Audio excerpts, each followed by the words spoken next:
dia, quinto ano. Vamos para mais uma atividade do quinto roteiro de estudos, atividade avançada número 5.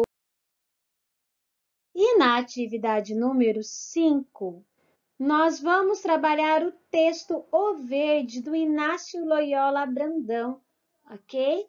Nós vamos ler esse texto com atenção e responder as perguntas no próprio roteiro.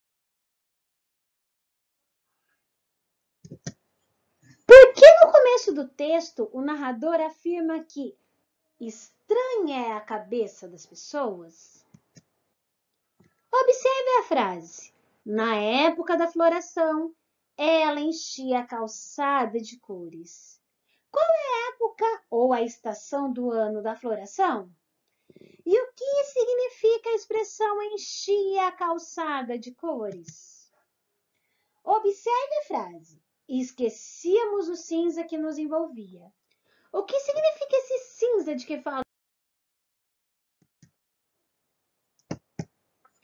Por que a árvore parou de florescer? Releia atentamente a seguinte frase e responda as questões.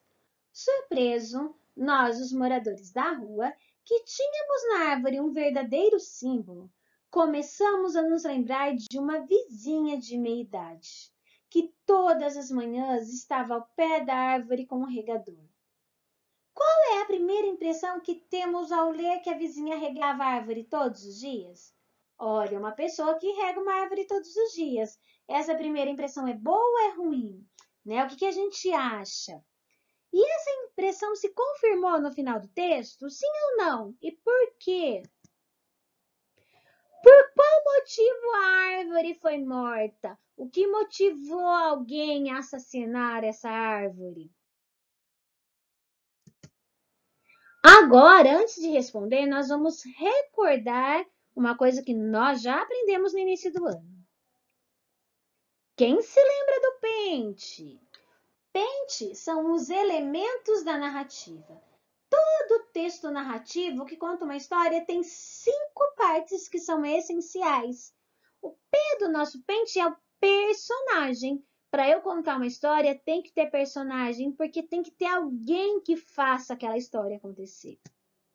O segundo, a letra E, é o espaço, porque o personagem tem que ter um cenário, tem que ter um lugar para que a história dele aconteça. Mas para que a história seja contada, nós precisamos também de um narrador, alguém que vai observar e contar a história ou que vai contar uma história da que ele participa. Mas essa história acontece dentro de um tempo, né? A gente tem uma sequência de tempo para ela acontecer e a gente tem um enredo, que é a história em si.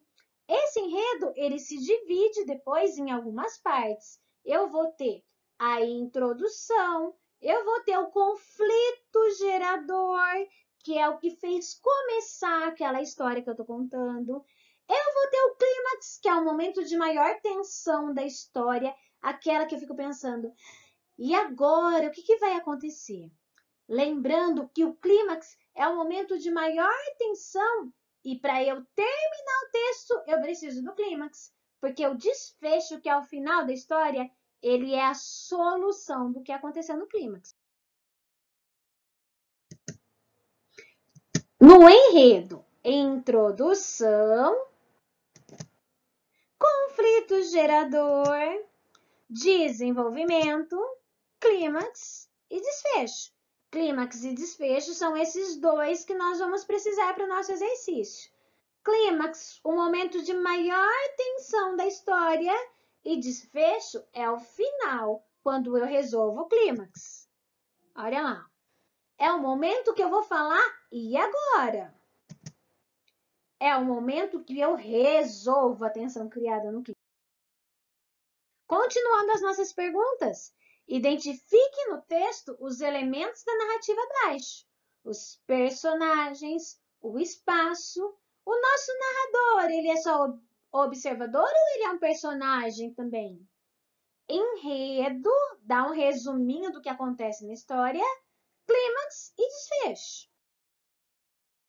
Gente, por hoje é só, é uma revisão. Bons estudos e até a próxima!